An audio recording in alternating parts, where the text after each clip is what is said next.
Dati rassicuranti, 0 contagi in provincia di Agrigento e più 14 in Sicilia, presentata mozione per sperimentare la terapia al plasma. Salta la testa del dirigente regionale del lavoro, Vindigni, videoconferenza del governatore Musumeci e del suo assessore al ramo Scavone. Controlli incrociati delle forze dell'ordine sugli spostamenti, la fase 2 non ferma le multe. Presto una seconda nave per la quarantena dei migranti davanti la costa sud-orientale della Sicilia.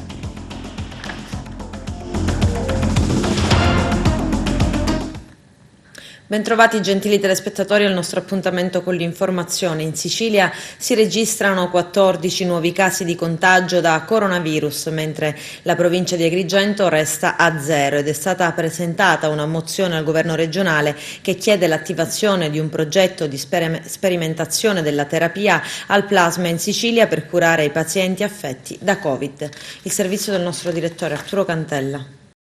Nessun nuovo caso di Covid si è registrato ieri nella nostra provincia, ferma ancora a 125 positivi su 113 nuovi tamponi effettuati che, sommati a quelli precedenti, fanno 4.898 controlli eseguiti. I dati sono stabili, come quelli di ieri: 8 ricoverati in ospedale, 2 dimessi da strutture esterne, 24 quelli posti in quarantena, 78 i soggetti guariti, 13 deceduti. In Sicilia invece i nuovi tamponi effettuati sono 1.693 e risultano 14 positivi, mentre quelli attuali scendono di un'unità e vanno a 2.201. I ricoveri scendono di 9 unità, sono 384 in terapia intensiva, meno 1 per un totale di 25 persone, aumentano di 8 quelli posti in quarantena domiciliare, portandosi a un complessivo di 1.817 persone. Aumentano i soggetti guariti di 12 unità, portandosi a 830, mentre i decessi aumentano di 3 unità, andando a 250 persone. I tamponi in totale effettuati in Sicilia fino a ieri sono 92.999. Nelle province siciliane Agrigento è sempre stabile con 69 casi, quindi nessun nuovo caso.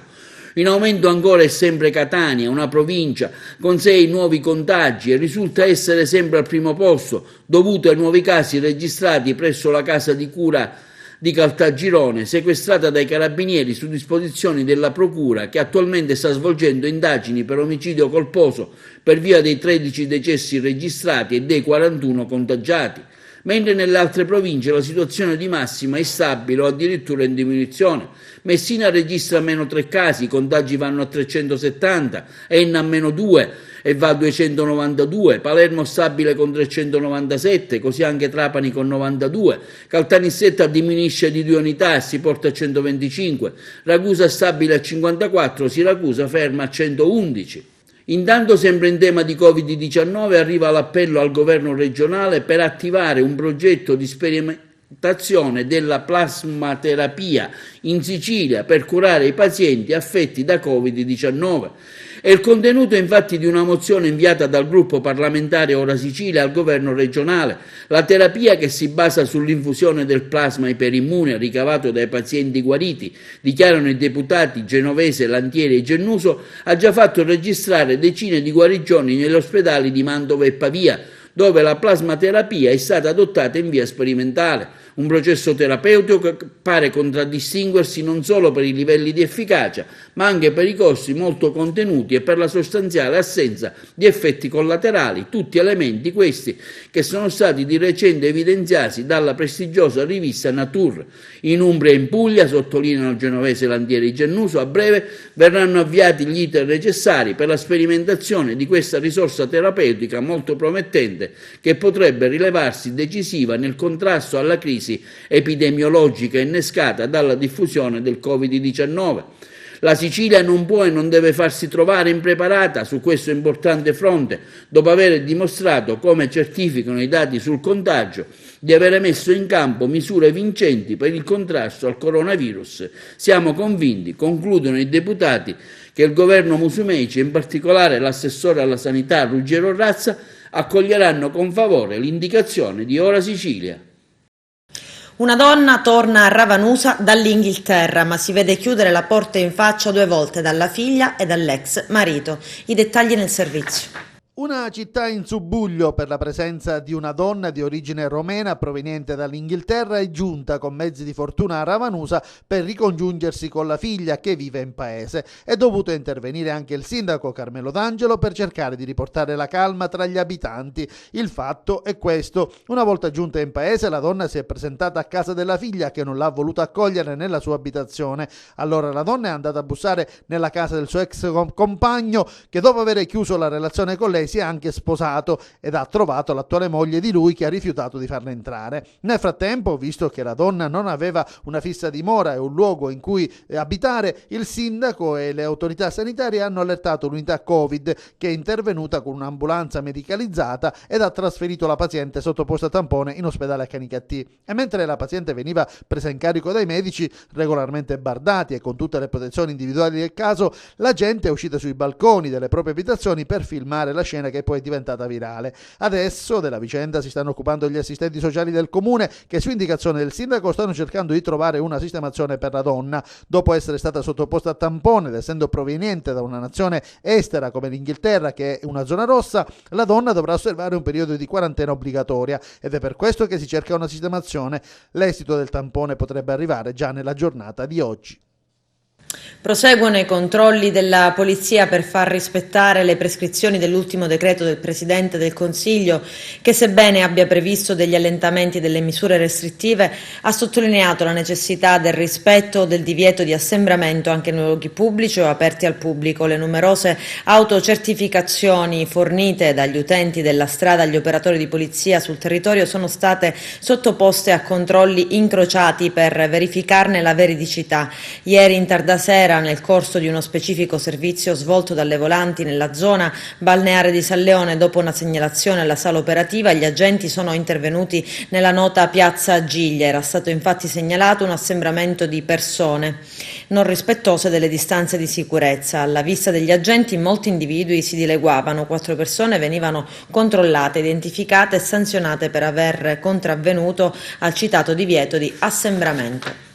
Cosa significa per voi commercianti titolari di attività ritornare a vivere? Veramente per noi non è tanto vivere, l'economia è atterrata totale. Ci hanno proprio distrutto, non sappiamo, almeno io come tanti colleghi miei, non sappiamo più dove andare a sbattere la testa. Le persone vengono proprio pochissime, siamo ancora in piena emergenza come si capisce. Trasporto e domicilio, solo questo. La vendita è calata tantissimo, aiuti non ce ne sono da nessuno. In TV dice sempre che lo Stato c'è, è presente, le banche ci sono tutte, ma non c'è proprio nessuno. E non sappiamo proprio tutte cosa fare, se chiudere non aprire più, se fallire. Una cosa del genere me l'aspettavo, però mi aspettavo magari, ma non soldi regalati, fondo perduto, non mi interessano queste cose, mi interessa anche un prestito pagando gli interessi, 2, 3, 4%, quello che c'è da pagare, per non fare fallire l'attività, non fare fallire 30 anni di lavoro. Prima ne avevo 13, 14, il periodo estivo anche 18. Lo stato attuale sono io, mio fratello e mia moglie. Non c'è turismo quest'anno, non ci sono più prenotazioni, non c'è più niente. 600 euro, un'attività che paga 10.000 euro di tasse al mese,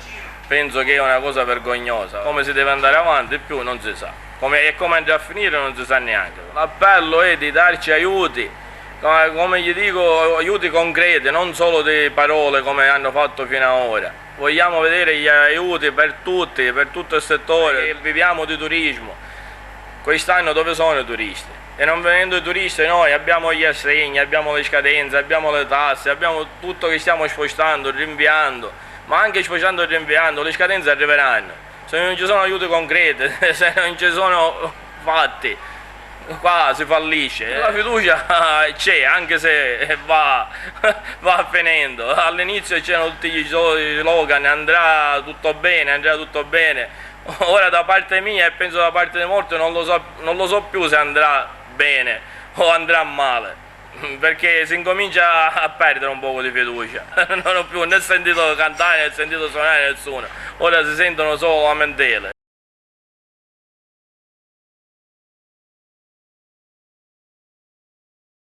Il caso Cassa Integrazione in Sicilia è esploso. Il dirigente generale dell'assessorato regionale del lavoro Giovanni Vindigni ha rassegnato le dimissioni dalla carica. La decisione è stata annunciata dopo un colloquio riservato con il presidente della regione siciliana Nello Musumeci, che d'intesa con l'assessore Antonio Scavone ha accolto le dimissioni dall'incarico. La giunta regionale ha affidato l'incarico ad interim al ragioniere generale Giovanni Bologna, che si è già insediato. C'è il servizio. Salta la prima testa per il caos nella gestione della cassa integrazione in deroga in Sicilia. Il dirigente generale dell'assessorato regionale del lavoro, Giovanni Vindigni, ha rassegnato le dimissioni dalla carica. Il dottore Vindigni, ha sottolineato il governatore Musumeci, è persona per bene, trovatasi suo malgrado al centro di una vicenda, quella dei ritardi nelle pratiche per la cassa integrazione, sulla quale occorrerà fare chiarezza. Per questa ragione, prosegue Musumeci, con l'assessore Scavone abbiamo avviato un'indagine interna e stiamo verificando al tempo stesso la quantità e la qualità del lavoro prodotto in questi 10 giorni dai dipendenti collocati in lavoro agile. La vicenda della gestione della cassa integrazione in deroga ha sollevato moltissime polemiche, sia per i ritardi da parte della Regione, sia per l'abbozzo d'accordo con i sindacati, che prevedeva di corrispondere salari accessori ai regionali per recuperare l'arretrato. Il tutto mentre 140.000 persone attendevano le somme dopo essere rimaste a reddito zero per il lockdown. Una vicenda che ha tirato sul governo regionale un coro di critiche e che ha spinto il ministro a inviare gli ispettori. Su proposta dell'assessore al ramo Antonio Scavone, la giunta, riunitasi nel pomeriggio di ieri, ha affidato l'incarico ad interim al ragioniere generale Giovanni Bologna, che si è già insediato. Stamani il governatore Musumeci e l'assessore Scavone, in conferenza stampa a Palazzo d'Orleans, hanno fatto il punto sui temi della cassa integrazione e sulle risorse ai comuni destinate all'assistenza alimentare delle famiglie disagiate. Io voglio intanto chiedere scusa a tutti i lavoratori che hanno atteso e attendono di poter riscuotere le risorse che loro aspettano. So di tante sofferenze. Abbiamo ricevuto lettere di centinaia di lavoratori e anche dei figli dei lavoratori, che hanno evidenziato lo stato d'ansia in cui vive la famiglia in attesa dei quattrini per poter far fronte alle spese essenziali. Chiedo scusa e mi assumo per intero la responsabilità politica di quello che è accaduto. È sempre così. Quando ci sono errori è il vertice che deve metterci la faccia. Vi assicuro che andrò avanti, andrò fino in fondo per capire se c'è stata condotta dolosa nei ritardi per la corrispondenza del denaro legato alla cassa integrazione. Se c'è stata responsabilità da parte di qualcuno, non mi interessa se di vertice o di base, vi assicuro che pagherà. Intanto il direttore del Dipartimento Lavoro, dottore Vindigni, ieri mi ha consegnato la sua lettera di dimissione, che assieme all'assessore Scavone abbiamo accettato, perché il direttore deve sempre rispondere del malfunzionamento delle strutture. Conoscendo il dottore Vindigni, che ha fatto il direttore solo da qualche settimana e per qualche settimana, posso dire che è persona per bene. Si è trovato nel momento sbagliato e ha voluto responsabilmente dire io lascio. Ha fatto bene, tornerà a dirigere l'ufficio di Ragusa, l'ufficio del lavoro, che ha diretto con grande senso di responsabilità. Ma la colpa di tutto quello che è accaduto è mia, è solo mia, dal punto di vista politico. Nel più breve tempo possibile faremo in modo di potervi mettere nelle condizioni di trovare un minimo di serenità. L'altro tema, e vi lascio, è quello dei 100 milioni. La Sicilia è stata la prima regione in Italia ad avere determinato un intervento a favore delle famiglie disagiate, cioè di quelle famiglie nelle quali mancava persino il pane. abbiamo previsto un impegno di 100 milioni di euro in piena emergenza da spalmare nel corso dei mesi, perché non sappiamo quando finirà l'emergenza, siamo ancora in emergenza nazionale, lo voglio ricordare, e i primi 30 milioni li abbiamo previsti con il Fondo Sociale Europeo. Cioè non è denaro di bilancio per cui il Presidente della Regione decide come poterlo erogare e a chi destinarlo. È denaro che ci dà l'Unione Europea. Il risultato è soddisfacente. Su 390 comuni, 320 hanno già detto sì.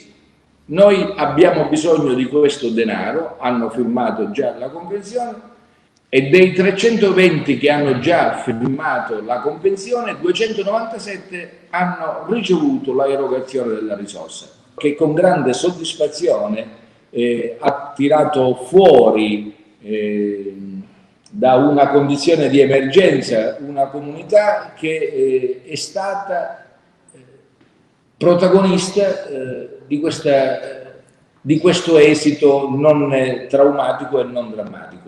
I più bravi sono stati i siciliani, ecco, perché noi abbiamo emesso le ordinanze, noi abbiamo cercato di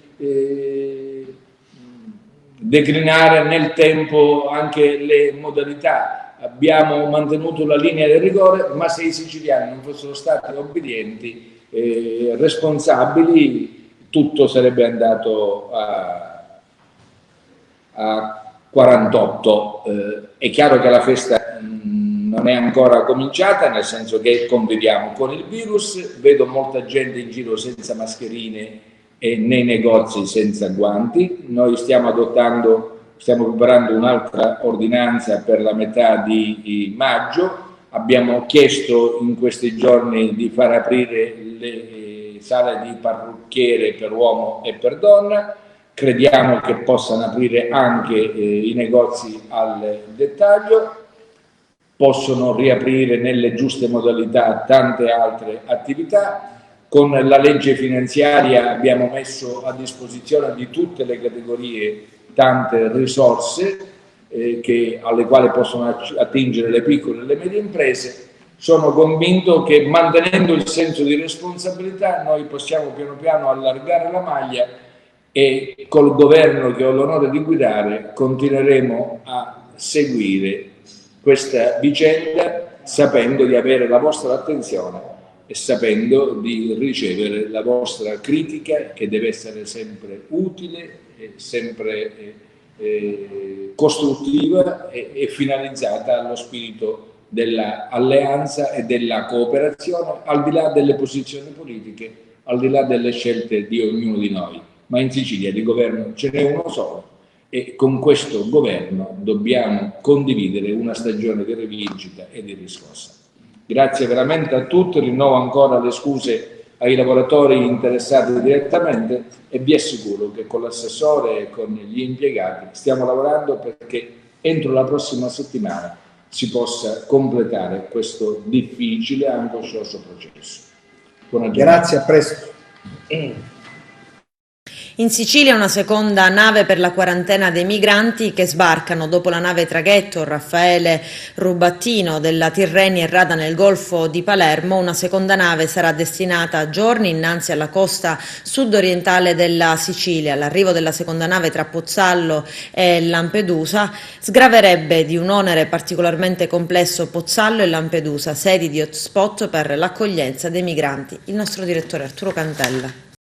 Una seconda nave in arrivo in Sicilia dopo la Rubettino, predisposta dal Dipartimento Immigrazione del Ministero dell'Interno per accogliere i migranti che devono osservare la quarantena e che sbarcano ormai quotidianamente presso l'isola di Lampedusa, così come ci ha anche confermato il sindaco Martello nel corso di una lunga intervista rilasciata a TVA. Un momento difficile quello che si sta vivendo alle isole Pelagie, sia per l'emergenza Covid che per l'arrivo degli immigrati, che per un futuro molto incerto dovuto alle restrizioni per contrastare la pandemia in atto.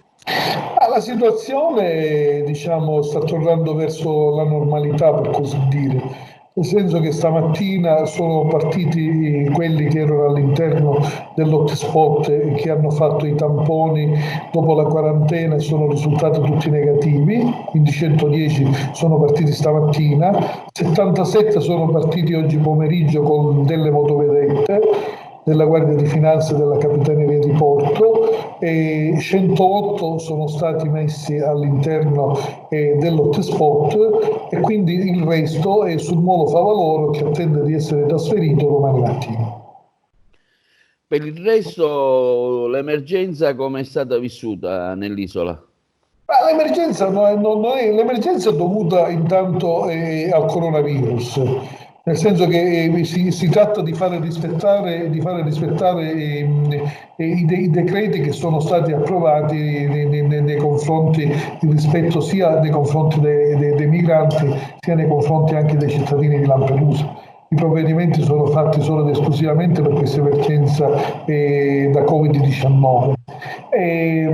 Giustamente ognuno di noi deve rispettare le regole. Per questo è stato chiesto la nave che dovrebbe venire a Lampedusa, perché mi hanno comunicato dal Ministero che la gara d'appalto è stata fatta, quindi credo che entro domani chiuderanno le buste e faranno insomma le cose che riguardano una gara d'appalto, e poi dovrebbe entrare in servizio questa nave che farà da spola tra Lampedusa e Pozzallo per il discorso che chi arriva spontaneamente sarà messo in sicurezza per la quarantena.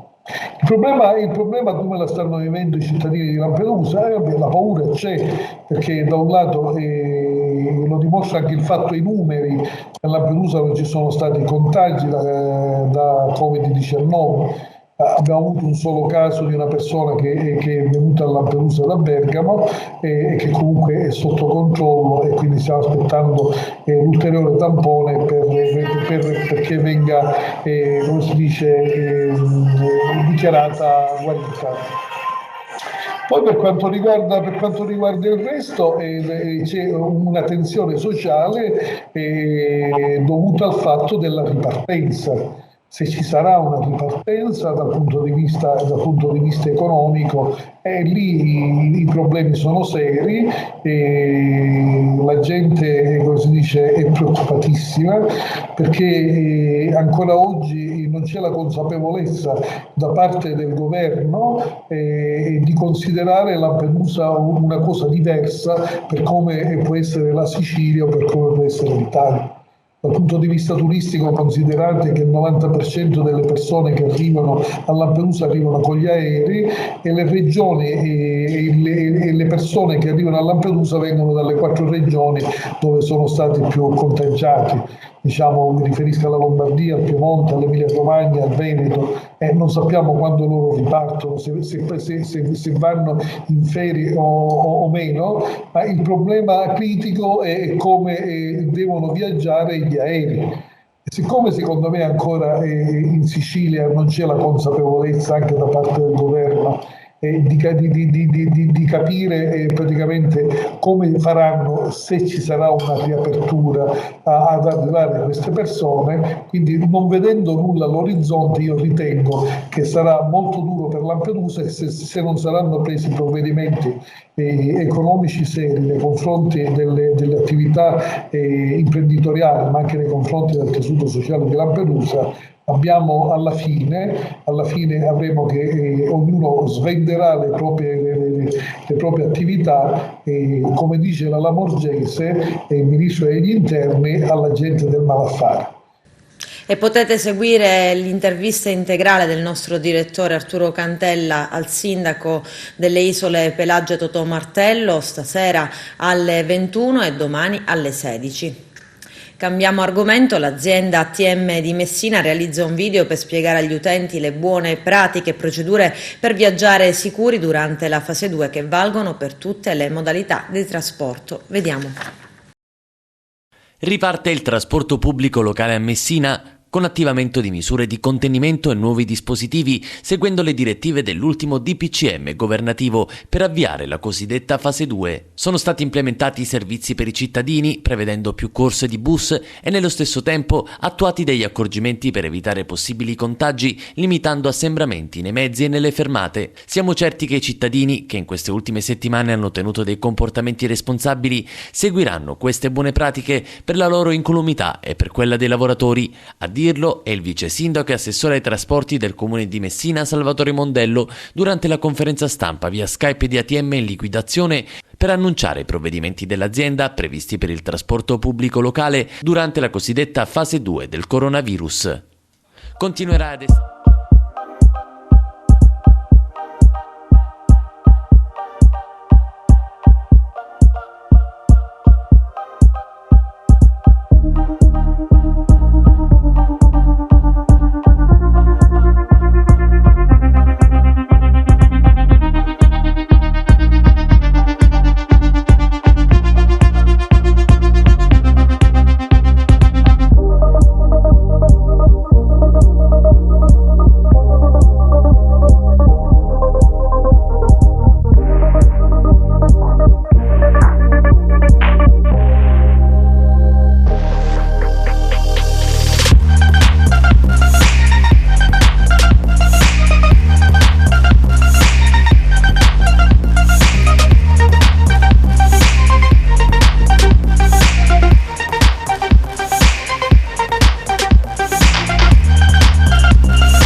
All'Università di Palermo inizia la fase 2, c'è un videomessaggio del rettore Micari, vediamolo. Cari ragazzi, cari amici, desideravo con questo breve video dare un aggiornamento al termine della fase 1 e dare anche alcune anticipazioni su quella che è la fase 2 che sta cominciando proprio in questi giorni, fase 1 e fase 2 di questa emergenza coronavirus che stiamo vivendo. La fase 1 si è conclusa con la fine del mese di aprile, devo dire che si è conclusa con dei buoni risultati, nel senso che siamo riusciti a raggiungere un po' quegli obiettivi che ci eravamo prefissi.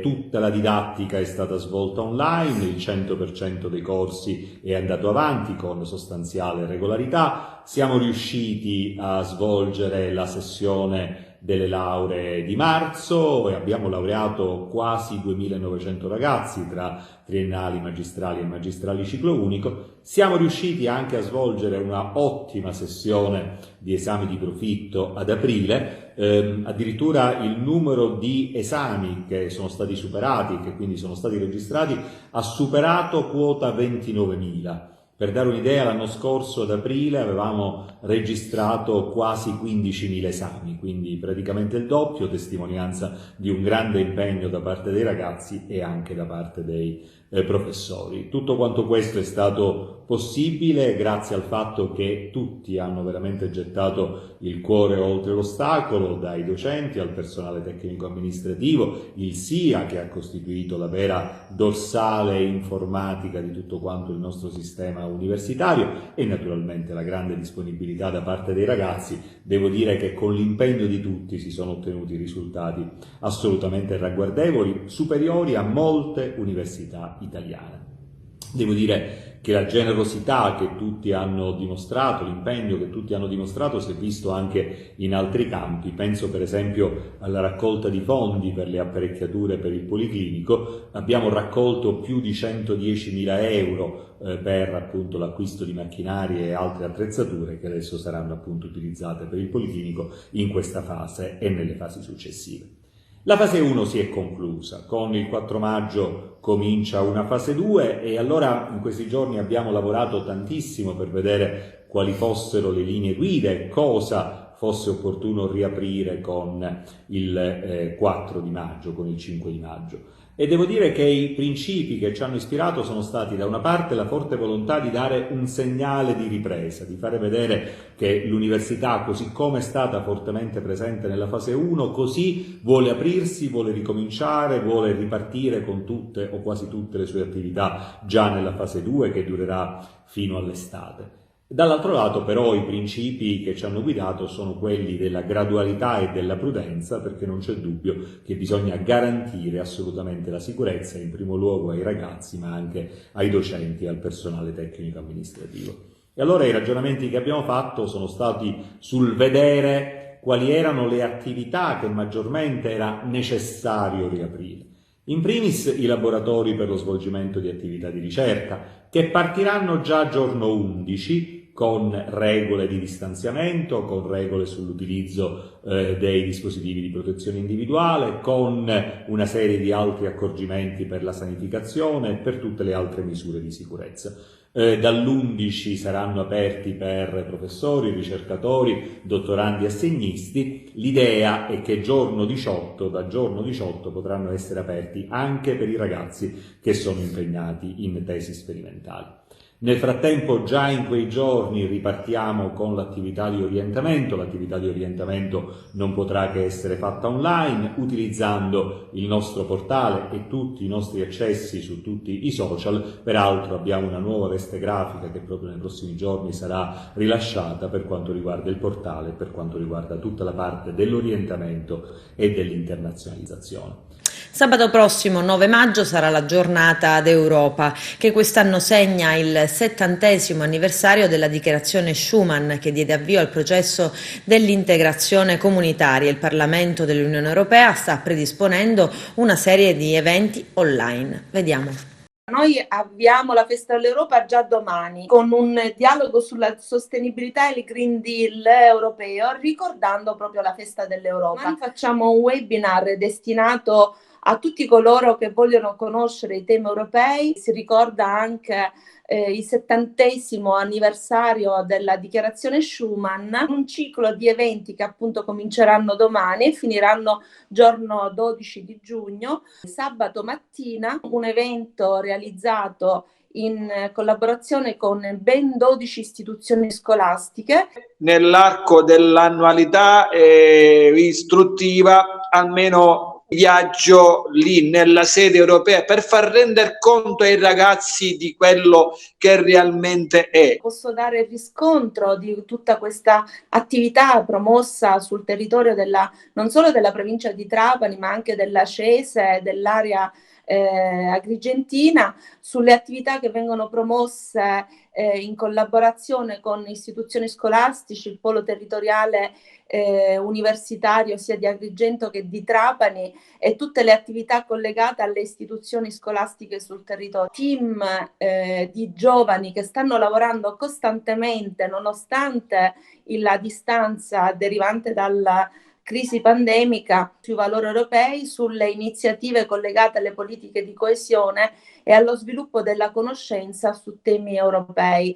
Abbiamo fatto tutta una serie di incontri che si sono sviluppati in questo periodo in web conference con vari istituti scolastici. Quello di sabato sarà un ulteriore incontro per favorire la conoscenza di ciò che avviene in Europa, ma anche per rapportare i processi storici alla realtà territoriale ed analizzare gli aspetti economico-sociali di impatto rispetto al ruolo dell'Europa. Hanno dato disponibilità come l'onorevole Ignazio Corrao, l'onorevole Pietro Bartolo, che come sapete si sta occupando di immigrazione, e con ogni probabilità, non abbiamo ancora certezza, ma ci sarà anche l'onorevole Chinnici, Caterina Chinnici. Occorre vederla, l'unione, come una famiglia. Quotidianamente quante cose non vanno in un ambito familiare, ma solo confrontandosi, a volte anche animosamente, animatamente, si possono superare quelle divergenze. E sono assolutamente d'accordo, è chiaro, in questo momento si possono anche valutare le difficoltà che ci sono nell'ottimizzazione delle risorse dell'Unione Europea, valutare anche tutte le difficoltà connesse ad un sistema che noi vorremmo perfetto. Nessuno sta dicendo che l'Europa è un sistema perfetto. Rispetto a questa crisi pandemica, se non ci fosse l'Europa in questo momento, i problemi economici e i problemi, diciamo, di tenuta sociale sarebbero ancora più imponenti. Il Parlamento europeo insieme alla Commissione europea in questo momento stanno facendo di tutto per far sì che si possa arrivare ad un piano strategico che possa essere coerente e funzionale a questo superamento della crisi. Adesso c'è la pubblicità, tra poco vi aspetto. Il coordinatore del movimento Mani Libere di Agrigento, Giuseppe Di Rosa, chiede conto e ragione dei buoni spesa distribuiti dal comune di Agrigento. C'è un videomessaggio. In questi giorni si è tornato a parlare di buoni alimentari che sono stati sovvenzionati dal governo nazionale, che l'amministrazione comunale sta solo distribuendo e sta pubblicizzando come se stesse distribuendoli. Abbiamo chiesto più volte trasparenza, la gente si rivolge a noi perché non riesce più ad avere notizie su questi buoni alimentari, è stato riaperto un bando, è stato rifatto un bando, la gente sta aspettando, l'amministrazione continua a dire che sono stati consegnati. A chi e come? Sul sito non ci sono notizie. Chiediamo trasparenza, ma già questa l'abbiamo chiesto più volte. Abbiamo chiesto più volte trasparenza per sapere che fine ha fatto la richiesta del 1.279.000 euro che sono state stanziate dal governo Musumeci. L'amministrazione continua a non dare notizia e rivolgendosi alla gente come se fosse stato tutto fatto. Non è così, chiediamo ancora una volta trasparenza, in attesa che l'amministrazione dia notizie certe e inizi veramente la distribuzione, perché dei 444.000 euro inviati dal governo nazionale, solo 160.000 euro sono state a questo momento spese e lo ha dichiarato l'amministrazione stessa. Abbiamo chiesto di sapere che fine hanno fatto gli altri 280.000 euro. 70 metri di terreno adibiti alla coltivazione di marijuana, arrestato un cinquantenne, Arturo Cantella. Nella serata di ieri i carabinieri della Tenenza di Ribera hanno arrestato un cinquantenne riberese già noto alle forze dell'ordine perché coltivava una vera e propria piantagione di marijuana. I militari dell'Arma non hanno mai interrotto la loro azione di controllo del territorio riberese, nemmeno in questo periodo di pandemia, e grazie ai controlli svolti nelle aree di campagna limitrofe più remote hanno individuato una vera e propria serra in contrada Torre, che ha attirato la loro attenzione, e per questo hanno deciso di approfondire la questione. Nei circa 70 metri quadrati coltivati, i militari hanno rinvenuto decine di piante di marijuana, già adulte e alte circa 1,5 metri, pronte per la raccolta. Durante la perquisizione vicino alla serra sono state trovate inoltre 10 piante in essiccazione, dalle quali il pusher del pollice verde avrebbe potuto ricavare le dosi da spacciare sul mercato locale. I militari dei carabinieri in nottata hanno provveduto al taglio e al trasporto delle piante, sequestrandole. I carabinieri calcolano che tutta la marijuana rinvenuta si aggira intorno ai 30 kg e che se venduta in dosi al mercato al dettaglio avrebbe fruttato oltre 300.000 euro. Il proprietario della serra, un cinquantenne di Ribera, già noto ai militari, così come disposto dalla locale Procura della Repubblica, è stato sottoposto agli arresti domiciliari presso la sua abitazione. La Capitaneria di Porto e la Guardia Costiera di Porto Empedocle, nell'ambito del contrasto alla pesca illegale, ha sanzionato un peschereccio empedoclino. I militari lo hanno sorpreso che stava effettuando pesca a strascico nell'area denominata ad ovest del bacino di Gela, all'interno del quale tale attività è vietata. I militari hanno sanzionato il peschereccio con una multa di 2.000 euro. Avendo pescato in zone e tempi vietati, è stata aggiunta la pena di decurtazione di 6 punti al titolare della licenza di pesca e al comandante dell'unità da pesca. Giuseppe Peritore, vicario del questore di Agrigento dal 1° agosto del 2014, è stato promosso. Da ieri ha assunto la qualifica di dirigente superiore della Polizia di Stato, ossia il grado di questore. A dare il via libera alla promozione è stato il capo della Polizia, direttore generale della Pubblica Sicurezza, il prefetto Franco Gabrielli, e lo ha fatto sulla base della valutazione dello speciale percorso professionale di Peritore. Giuseppe Peritore ad Agrigento ha collaborato alla direzione della questura con 3 questori, l'ultimo dei quali Rosa Maria Eraci. Adesso attenderà naturalmente la destinazione per il nuovo incarico e dunque dopo quasi 6 anni lascerà la città dei Templi. Nel giorno della festa del santo patrono di Licata, Sant'Angelo, lo scorso 5 maggio, il sindaco Pino Galanti e l'assessore allo sport, turismo e spettacolo Andrea Burgio hanno regalato alla città un video che celebra il martire carmelitano, cui tutti i licatesi sono devoti, e mostra le bellezze di una terra dalle grandi risorse. Domenico Vicari. Nel giorno della festa di Sant'Angelo a Licata, anche il sindaco Pino Galanti e l'assessore allo sport, turismo e spettacolo Andrea Burgio hanno reso omaggio al santo patrono. Attraverso un video realizzato e pubblicato da Angelo Carusotto su YouTube, il contenuto mostra le bellezze di una terra dalle mille risorse, che dalla voce narrante viene definita una perla preziosa. Il testo è stato scritto da Angela Manguso, la voce narrante, e Gianni Viterbo. I ragazzi che hanno pensato alla coreografia indossando le casacche da marinai sono Angelo Cannizzaro, Angela Lauria e Pietro Bonvissuto. Quest'anno, a causa dell'emergenza Covid-19, dicono Galanti e Burgio, non è stato possibile onorare a Sant'Angelo con i festeggiamenti solenni che vanno avanti da secoli. Nell'attesa della ripresa della normalità abbiamo pensato ad un piccolo contributo al marketing turistico di un territorio, il nostro, da riscoprire. Al tempo stesso facciamo un omaggio personale al nostro patrono. Il video, che dura poco più di 6 minuti, con immagini molto suggestive, mostra al tempo del Covid-19 una città silenziosa, quasi deserta, che mette in vetrina tutti i propri patrimoni monumentali, artistici e paesaggistici. L'amministrazione comunale inoltre ringrazia vivamente anche tutti i medici, il personale sanitario dell'ospedale San Giacomo d'Altopasso e il comando di polizia municipale. E finalmente, per la gioia di tutti i licatesi, Sant'Angelo è tornato a casa sua. L'urna argentea del santo patrono era ad Agrigento per una restaurazione, a renderla più elegante, ammirevole e venerabile. Vi possiamo annunciare con gioia, scrivono i carmelitani, che siamo riusciti nel nostro intento e Sant'Angelo è tornato nel suo santuario in una veste nuova ma antica. Torna nella sua cassa lignea, rivestita in velluto rosso e ricami in oro, che lo hanno accolto per la prima volta nel lontano 1623.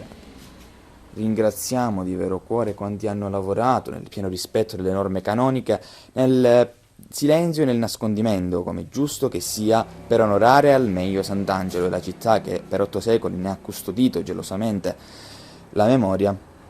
Il cardinale Francesco Montenegro, il nostro Don Franco, arcivescovo di Agrigento, gli infaticabili e impagabili membri del Tribunale diocesano, l'Ufficio di Beni Culturali di Agrigento, i tecnici e i restauratori, le autorità civili e militari coinvolte in questo complesso procedimento, a cui vanno i nostri più sinceri ringraziamenti.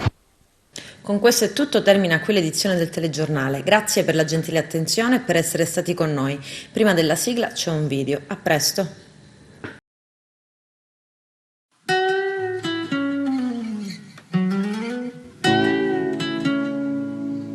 In un mondo che non ci vuole più il mio canto libero, sei tu e l'immensità si apre intorno a noi, al di là del limite degli occhi tuoi. Nasce il sentimento, nasce in mezzo al pianto e si innalza altissimo e va e vola sulla curva della gente, a tutti i suoi retaggi indifferente, sorretto da un anelito d'amore, di vero amore, in un mondo che prigioniero è. Respiriamo liberi, io e te, e la verità si offre nuda a noi, e limpida è l'immagine ormai. Nuove sensazioni, giovani emozioni si scrivono purissime in noi. La vesti dei fantasmi del passato, cadendo lascia il quadro immacolato e sente un vento tiepido d'amore, di vero amore. Na na na na na. Na